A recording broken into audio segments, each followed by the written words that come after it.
1,85,000 രൂപ ശമ്പളം വാങ്ങുന്ന മുഖ്യമന്ത്രിയാണ് കേരളത്തിൻ്റെത്. എവിടെ നിന്നാണ് ഇത്രയും പേർക്ക് ഇന്തോനേഷ്യയിൽ പോകാൻ പണമെന്നാണ് ചോദിക്കുന്നത്. സ്മൃതി, ഞാൻ ഇന്നലെ എൻ്റെ കുടുംബത്തിൻ്റെ അല്ലെങ്കിൽ ഞങ്ങൾക്ക് കാശ്മീർ വരെ പോകാൻ വേണ്ടിയിട്ട് വെറുതെ ഒന്ന് ഫ്ലൈറ്റ് ഫെയർ നോക്കിയതാണ്. 17,000 രൂപയാണ് ഒരു ഭാഗത്തേക്ക് മാത്രം. ഒരു ഏജൻസിയെ സമീപിച്ചപ്പോൾ 2,45,000 രൂപയാണ് കാശ്മീർ ശ്രീനഗറിൽ പോയി ഒരു ടൂർ പാക്കേജ് കഴിഞ്ഞ് തിരിച്ചു വരാൻ. കുളു മണാലി നിങ്ങൾ പോയി നോക്കൂ, 37,000 രൂപയാണ്. നാളെ ഇതേ പിണറായി വിജയനും കുടുംബവും കുളു മണാലിയിലേക്ക് പോയാൽ അടുത്ത ചോദ്യം വരുന്നത്, ദാ ഇവിടെ ഉഷ്ണതരംഗത്തിൽ ഒരു സംസ്ഥാനം ഇങ്ങനെ കൊടുമ്പിരി കൊണ്ടിരിക്കുമ്പോൾ മുഖ്യമന്ത്രി കുളുവിലേക്കും മണാലിയിലേക്കും പോയിരിക്കുന്നു എന്നുള്ളതാണ്.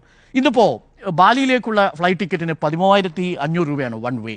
അതിനേക്കാൾ കൂടുതലുണ്ട് ഇവിടുന്ന് ശ്രീനഗറിലേക്ക് പോകാൻ. ഇവരാരെ കബളിപ്പിക്കുന്നത്? ഇതിൻ്റെ പണത്തിൻ്റെ സോഴ്സ് എവിടെയാണെന്നാണ് ചോദിക്കുന്നത്. ചോദിക്കുന്നത് കേട്ട് കഴിഞ്ഞാൽ ഈ കുടുംബം മുഴുവൻ ഒരു മാസത്തേക്ക് സ്വിറ്റ്സർലൻഡ്, ജനീവ, ആൽപ്സ് പർവ്വത നിരകളിലേക്കും അമേരിക്കയിലേക്കും വാഷിംഗ്ടണിലേക്കും ഒക്കെ പോയി സന്ദർശനം നടത്തി വരാൻ പോവാണ്.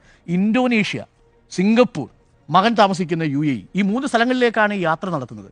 അതും സ്വകാര്യ യാത്രയാണെന്ന് പറയുന്നു. ആ സ്വകാര്യ യാത്ര എന്ന് പറയുമ്പോൾ ആ പണം അവർ തന്നെ കണ്ടെത്തുന്നതാണ് എന്നുള്ളതാണ്. കഴിഞ്ഞ നവംബർ മാസം മുതൽ ഞാൻ മുഖ്യമന്ത്രിയുടെ ഷെഡ്യൂൾ നോക്കിയപ്പോൾ കഴിഞ്ഞ നവംബർ മാസം മുതൽ കുടുംബത്തോടൊപ്പം സ്വകാര്യമായിരിക്കാൻ ഒരു നിമിഷം പോലും കിട്ടാത്തൊരു മുഖ്യമന്ത്രിയാണ്. എല്ലാ രാഷ്ട്രീയ നേതാക്കളും അങ്ങനെ തന്നെയാണ്. പക്ഷേ വിശിഷ്യ നവകേരള യാത്ര തുടങ്ങിയത് മുതൽ ഏകദേശം 140 മണ്ഡലങ്ങൾക്കൊപ്പം ഈ കേരളത്തിലെ 20 മണ്ഡലങ്ങളിൽ 3 തവണ 60 മണ്ഡലങ്ങളിൽ 60 ഇടങ്ങളിലുള്ള പൊതുയോഗങ്ങൾ, ഇതെല്ലാം ഈ പിണറായി വിജയൻ നിർവഹിച്ചതിന് ശേഷം വളരെ രാഷ്ട്രീയ തീരുമാനങ്ങളും ഭരണ തീരുമാനങ്ങളും എടുത്തതിന് ശേഷം സ്വന്തം കുടുംബത്തോടൊപ്പം ഇരിക്കാൻ അവർക്ക് വരുമാനമായി കിട്ടിയ ശമ്പളമായി കിട്ടിയ പണം ഉപയോഗിച്ചൊരു യാത്ര നടത്തുമ്പോൾ ആ യാത്രയെക്കുറിച്ചാണ് ഈ ആലയിൽ നിന്ന് പശുക്കൾ ഇറങ്ങിപ്പോകുന്നത് പോലെ ആരുടെ സ്പോൺസർഷിപ്പിലാണ്, എന്ത് യാത്രയാണ് തുടങ്ങിയ കാര്യങ്ങൾ കൊണ്ട് പൊതുമണ്ഡലത്തിൽ ചർച്ചയാവുന്നത്. ഇപ്പോഴും നമുക്ക് മനസ്സിലാകാതെ പോകുന്നത് ഒരു രാഷ്ട്രീയ നേതാവിൻ്റെ ഒരു സ്വകാര്യതയെ മാനിക്കാൻ കഴിയാത്ത ഒരു രാഷ്ട്രീയ നേതൃത്വവും നമ്മുടെ സമൂഹത്തിൽ ശരിക്കും പറഞ്ഞാൽ രാഷ്ട്രീയമായിട്ടുള്ള സാധൂകരണം അർഹിക്കുന്നില്ല. അത്തരത്തിലുള്ള പ്രതികരണങ്ങൾ പൂർണ്ണമായും ലജ്ജാവഹം എന്ന് മാത്രമേ എനിക്ക് പറയുള്ളൂ. ഞാൻ കേട്ടൊരു വാദം ഇതാണ്, ഇന്തോനേഷ്യ എന്ന് പറയുന്ന രാജ്യത്തിൻ്റെ പ്രത്യേകത എന്താണെന്ന് അറിയാമോ? നികേഷ് കുമാർ ഒരാൾ ചോദിക്കുകയാണ് ഒരു ചാനലിലിരുന്ന്, അവിടെ പോൾ പ്ലോട്ട് കമ്മ്യൂണിസ്റ്റുകാരെ കുഴിച്ചുമൂടിയ ഇന്തോനേഷ്യയിലാണ് പിണറായി വിജയൻ പോകുന്നത് എന്നാണ്. ആ ഇന്തോനേഷ്യയിലെ സുകാർണോയാണ് നെഹ്റു, ആ പാർട്ടിക്കാർ മനസ്സിലാക്കേണ്ട സുകാർണോയാണ് നെഹ്റു ആദ്യ റിപ്പബ്ലിക്കിലെ ഗസ്റ്റായിട്ട് വിളിച്ചത്. ഡച്ച് കോളനിയിൽ നിന്ന് സ്വാതന്ത്ര്യം പ്രഖ്യാപിക്കാൻ വേണ്ടി ആ ഇന്തോനേഷ്യക്കൊപ്പം നിന്ന രാജ്യത്തിൻ്റെ പേരാണ് ഇന്ത്യ.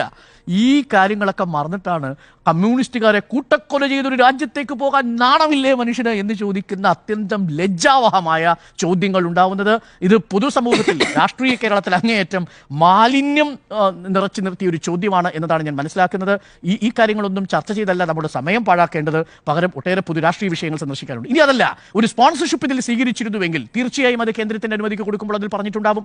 ആ സ്പോൺസർഷിപ്പ് തീർച്ചയായിട്ടും നമുക്ക് ചർച്ച ചെയ്യണം. അത് ഭരണപരമായ കാര്യങ്ങളിൽ ഏതെങ്കിലും തരത്തിലുള്ള ഒരു ആനുകൂല്യം കിട്ടാൻ വേണ്ടിയായിരുന്നു. അപ്പോൾ അധികാരികൾക്ക് കിട്ടുന്ന ഏതുതരം സ്പോൺസർഷിപ്പിനെയും സമൂഹം ഓഡിറ്റ് ചെയ്യണമെന്ന കാര്യത്തിലൊന്നും എനിക്ക് തർക്കമില്ല.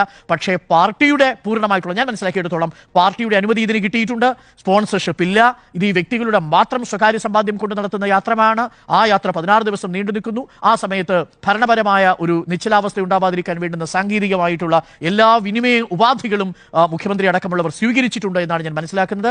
അതുകൊണ്ട് ഇനിയെങ്കിലും നേതാക്കളുടെ ആണെങ്കിലും ശരി, രാഷ്ട്രീയ പ്രവർത്തകരുടെ ആണെങ്കിലും ശരി, അവരുടെ തിരക്കിട്ട ഷെഡ്യൂളുകളിൽ നിന്ന് വളരെ ചുരുങ്ങിയ കാലം അവരുടെ കുടുംബത്തോടൊപ്പം വളരെ സ്വകാര്യമായിരിക്കാനുള്ളൊരു സമയവും കൂടി നമ്മൾ അനുവദിച്ചു കൊടുക്കാനുള്ളൊരു ബോധ്യം നമുക്കുണ്ടാവണം. അതിനെ പഴയ കാലത്തെ ചരിത്രമായിട്ടല്ല. ഇതിൻ്റെ ഒരു പ്രശ്നമുള്ളത് നികേഷ് കുമാർ, നമ്മളിപ്പോഴും തെറ്റിദ്ധരിക്കുന്നത് എന്താ വെച്ച് കഴിഞ്ഞാൽ പല ജനങ്ങളും ഈ കമ്മ്യൂണിസ്റ്റുകാർക്ക് ഇതൊക്കെ എങ്ങനെ സാധിക്കുന്നു എന്നുള്ളതാണ്.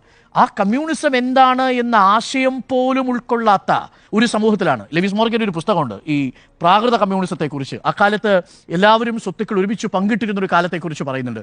ആ കാലത്തിലല്ല നമ്മളിപ്പോൾ ജീവിക്കുന്നത്. ഇത് പൂർണ്ണമായും മുതലാളിത്തവും കഴിഞ്ഞ് സാമ്രാജ്യത്വവും കഴിഞ്ഞ് നിയോലിബറലിസത്തിൻ്റെ അടുത്ത ഘട്ടത്തിലേക്ക് എത്തി നിൽക്കുന്ന ഒരു രാജ്യത്ത് ഒരു കമ്മ്യൂണിസ്റ്റ് പാർട്ടിയിലെ ഒരു നേതാവിന് ഇന്തോനേഷ്യ പോലെ ഒരു രാജ്യത്തേക്ക് പോകുന്നതിന് എത്ര ആൾക്കാരെയാണ് ബോധ്യപ്പെടുത്തേണ്ടത് എന്നുള്ളത് അത്യന്തം നിർഭാഗ്യകരമായ കാര്യമാണ്. അത് കമ്മ്യൂണിസ്റ്റുകാരെക്കുറിച്ച്, കമ്മ്യൂണിസം എന്ന് പറയുന്ന ആശയത്തെക്കുറിച്ച് ഒരു ബോധ്യവുമില്ലാത്ത രാഷ്ട്രീയ അജ്ഞതയിൽ നിന്ന് വരുന്ന ചോദ്യമാണ്. ആ ഭാഗത്ത് നിന്നുകൊണ്ട് മറ്റൊന്ന്, നേരത്തെ ഞാൻ സൂചിപ്പിച്ചതുപോലെ അത്യന്തം ലജ്ജാകരമായ ഒരു ചോദ്യമാണ്, രാഷ്ട്രീയ ചോദ്യമാണ് എന്നാണ് ഞാൻ മനസ്സിലാക്കുന്നത്.